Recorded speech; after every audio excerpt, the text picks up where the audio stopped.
अरे दुग्गल साहब, इसे कहते हैं यारी। तुम्हारी बीवी ने तुम्हें घर से निकाल दिया तो क्या हुआ? तुम हमारे घर पे आके लौट सकते हो, रह सकते हो, खा सकते हो, पी सकते हो।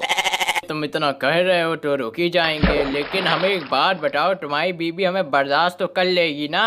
वरना पता चले कि हम बैठे हो आए हमारे खोपड़ी फोड़ देवा। अरे ऐसी सिटपिटी बातें मत करो, वो तो बेचारी गाय है, गाय।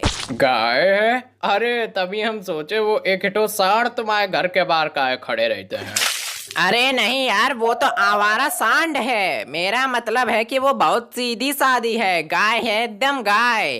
वो जैसे ही मेहमान को देख ले, भागते हुए गुलाटी मारते हुए पैरों पे गिरती है आके।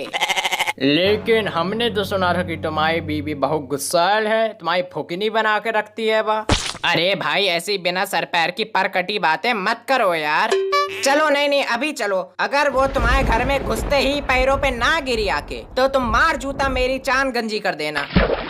पर भैया, हमने तो ये भी सुना था कि वो चिमटा गरम करके पिछवाड़े पे रख के खाल उचाड़ लेती है एकदम कसाई की तरह। अरे दुग्गल साहब, कदम तो बढ़ाओ। चलो तो महाराज, तब देखना कैसे मेरे पैर धो के पीती है वो।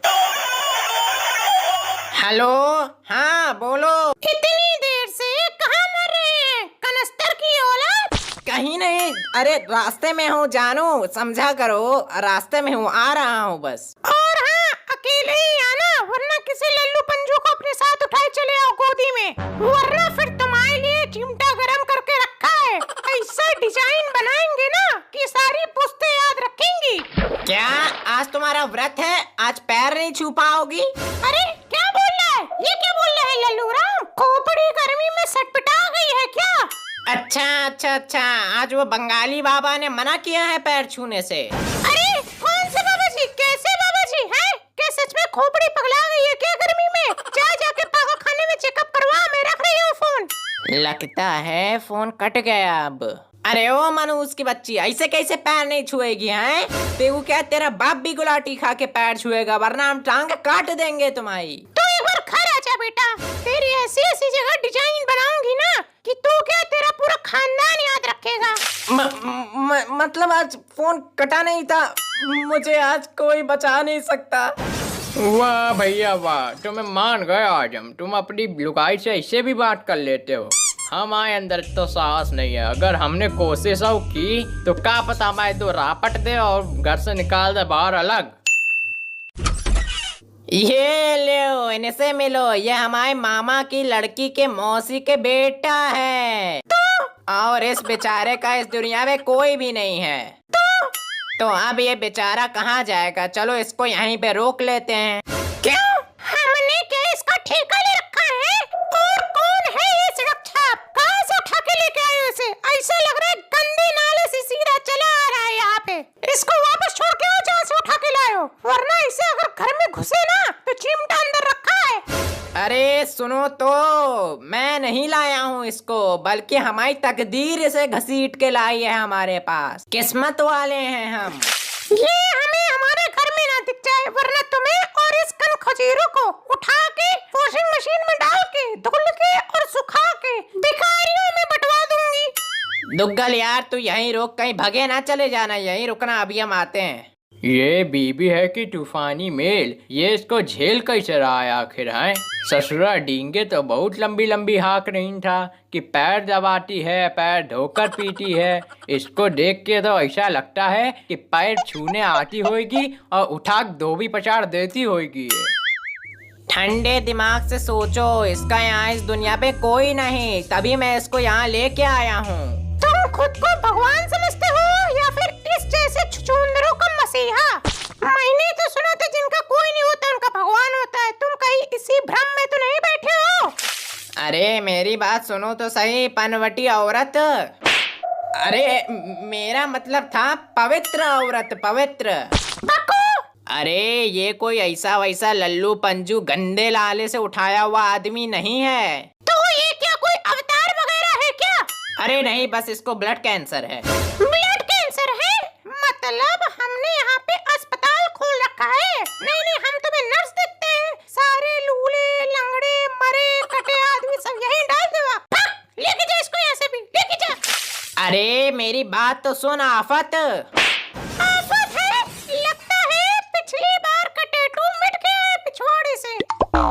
अरे वो मेरा मतलब था सराफत। सराफत, एक बार सराफत से मेरी बात तो सुन लो महादेवी। टाइम नहीं है मेरे पास, जो भी बोलना है भौंकना है मिनटों सेकंडों में भौंक दो। हम तुम्हारी तरह नल्ले नहीं घूमते हैं दिन भर। उसको ब्लड कैंसर तो है, पर ऊपर से वो करोड़ों की संपत्ति का मालिक है। अभी 2-4 दिन में वो मरने वाला है, टपक जाएगा। तो उसके मरने से पहले उसकी संपत्ति अपने नाम कर लेंगे, इसलिए उसको अपने यहाँ लाया हूँ। अरे अब ये कहोगी क्या कि मैं लालच में आकर ये पाप काय करने जा रहा हूँ? नहीं मेरे प्राणनाथ, काम की बात देर में बताई, इसलिए पड़ा तुम्हारे। तो उसको मैं अब अंदर पकड़ लाऊं, वरना वो कहीं भाग जाएगा बाहर ही से। तुम पहले जाओ और उस कनखजूर, अरे मतलब देवर जी को पकड़ कर रखो जाके, वरना क्या पता वो भाग जाए। जे बहुत अच्छा, ये हुई ना बात। भाग यहाँ से भाग। अगर वो यहाँ से भाग गया ना तो तेरे अलग अलग जगह बढ़िया बढ़िया टैटू बनाऊंगी। अरे देवर जी अंदर आइए, अपने शुभ कदम हमारे घर पे रखिए। अतिथि देवो भव। ये सिंधी ने ऐसा कौन सा कैप्सूल पकड़ा लिया इसको कि ससुरा पूरी ही बदल गई एकदम। भैया औरत को आज तक कोई ना जान पाया है। अब कुछ खाना पानी लाओगी कि यहीं भूखा मार दोगी खड़े खड़े? ला रहे हैं, ठोस लेना, भुकाए ना जाओ ज्यादा कुत्तन की तरह। अरे वाह क्या बात है, देसी घी के पराठे। इन्हें देखने के लिए तो हम बरसों से तरस गए थे, आज ये बन भी गए। रख उसको, रख नीचे। ये देवर जी की थाली है, तुझे एक देसी घी के पराठे हजम नहीं होंगे। तुम्हारे लिए अभी ला रही हूँ, रुको अभी बैठो यहाँ। ले ठूस ले खाना। अरे ये क्या है? ये तो परसों की बासी रोटी और भुसा हुआ साग है। अरे उल्टी खुपड़िया, परसों का साग नहीं सरसों का साग है, सरसों का। हाँ लेकिन बना तो परसों था ना। देखो आमदनी है हम लोग की कम, और घर में ऐसे खर्चा होता है जैसे अम्बानी तुम्हारे चौथे चचा लगते हो। तो तुम्हें कुछ दिन रूखा सूखा खाना खा के गुजारने पड़ेंगे। तो इस घर के लिए सारा खून पसीना मेहनत तेल सब हम ही से निकालोगी क्या? मुझे पहले से ही पता था कि तुम ऐसा ही कुछ बकोगे, इसलिए मैंने पहले ही चिमटा गर्म होने के लिए रख दिया है। अरे नहीं यार, क्या बात करती हो? बासी रोटी और भुसा हुआ साग खाने का अपना ही कुछ अलग मजा है। इस घर के लिए तो मैं अपना एक एक कतरा खून का बहा दूं। अरे देवर जी कहाँ हो आप? देखो मैं आपके लिए क्या लाई हूँ। हैं, इतने प्यार से तो तुमने मुझे भी आज तक कभी नहीं बुलाया। अरे ओ सिंधी, वहाँ खड़े खड़े क्या ताक रहा है? जा देवर जी को बुला के ला। घर में तो मेरी पोजीशन बहुत कम हो गई है, मुझे से तो दुग्गल की दुग्गी सी लग गई है। अरे देवर जी कहाँ थे आप? मैं तो आपको ढूंढ ढूंढ कर परेशान हो गई। देखो मैंने आपके लिए बादाम की खीर बनाई है।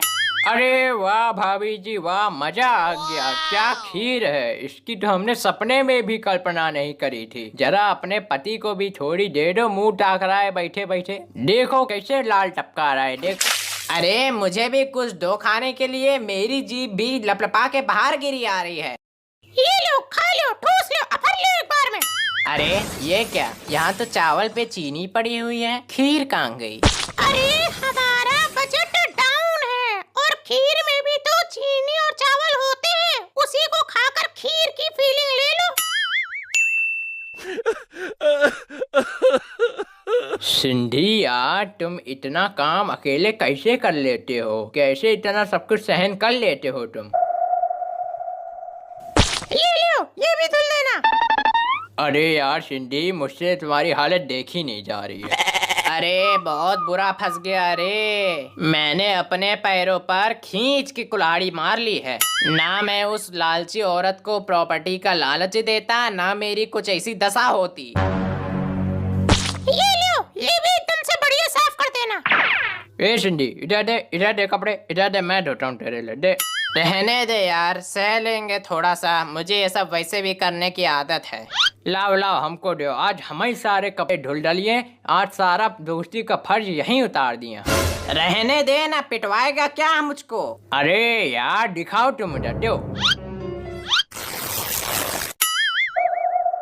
मैंने कुछ नहीं किया, यही दुग्गल साहब थे, दुग्गल साहब।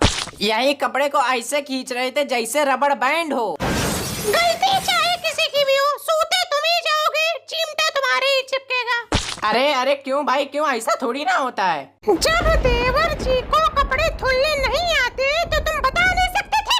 अरे ये कहाँ का न्याय हुआ? ये तो अन्याय है, अन्याय। मेरी सलवार फटी है, मैं देवर जी को कुछ कह नहीं सकती, चाहे सारी गलती उन्हीं की क्यों ना हो। पर मुझे गुस्सा भी तो आ रहा है, तो गुस्सा तो उतारना पड़ेगा। तो चलो जल्दी। अरे लेकिन नहीं नहीं, पीछे छोड़ा, जला दिया रे। यार सिंधी, एक बात बताओ हमका कि जिस दिन हम तुम्हारे यहाँ आए थे उस दिन तुम्हारी बीवी तो आग उगल रही थी, उसको बर्दाश्त ही नहीं हो रहा था हमारा आना। हमें तो ऐसा लग रहा था कि उठा कभी मटका खोपड़ी फोड़ देगी हमारी। तूने इसे का बोल दिया जो हमारी एकदम से वह पूजा करने लगी?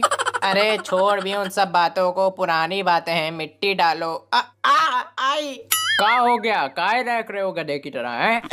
उस चमगादड़ ने कुछ ज्यादा ही गरम चिमटा लगा दिया था, एकदम कतई ज्वालामुखी जैसी आग निकल रही है। विधाता ने तुम्हारी किस्मत में यही लिखा है। तुम बस ये बताओ कि तुम्हारी बीवी अचानक से हमारी पूजा कैसे करने लगी? यार हम दोनों बचपन से साथ में रहे हैं। स्कूल की दीवार फांद कर गन्ने के खेतों में घुस कर बीड़ी फूका करते थे। अब तो बीवी ही बीड़ी जैसी मिल गई है। अगर उस समय 4-6 अक्षर खोपड़ी में घुसा लेते तो आज ये दशा ना होती। बीड़ी जैसी बीवी है तो रुको, अभी तुम्हारे धुआं निकालती हूँ। बीड़ी जैसी हो या माचिस जैसी, तुम बस हमको ये बताओ कि तुम्हारी वो नकचड़ी सी परकटी सी बीवी जो जहर उगलती थी वो मियान में आई कैसे? अरे यार ये औरतें अव्वल दर्जे की बेवकूफ होती हैं। इनका दिमाग इनकी खोपड़ी में नहीं, इनकी चुटिया में वास करता है। और हमारी वाली की तो चुटिया में भी नहीं वास करता है। इनको बेवकूफ बनाने के भी 2 ही रास्ते होते हैं। पहला, या तो अपने दिल पे पत्थर रख के इनकी झूठ मूठ की तारीफ कर दो, या फिर दूसरा कि इन्हें किसी चीज का लालच दे दो, क्योंकि ये लालची भी अव्वल दर्जे की होती हैं। अरे हमारे तीरंदाज कौन सा चीज चला दिया तुमने? देख, तारीफ तो बहुत कम काम आती है, लेकिन लालच इतना ज्यादा काम आता है कि वो आदमी को भी खोपड़ी के बल घुमा के रख देता है। तो फिर मैंने उसे ये लालच दिया कि तू बहुत ज्यादा करोड़पति है और अभी कुछ दिन का मेहमान है, तो अपनी सारी प्रॉपर्टी हमारे नाम करके जाएगा। बस फिर होना क्या था, वो लालची प्राणी तुम्हारे आगे पीछे दुम हिलाते हुए घूमना शुरू कर दी।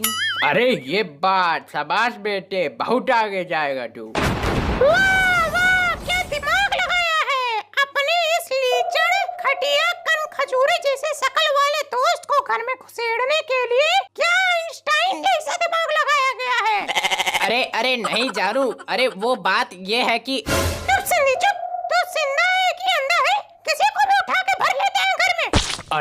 अरे भाभी जी, वो ऐसा नहीं, वो अरे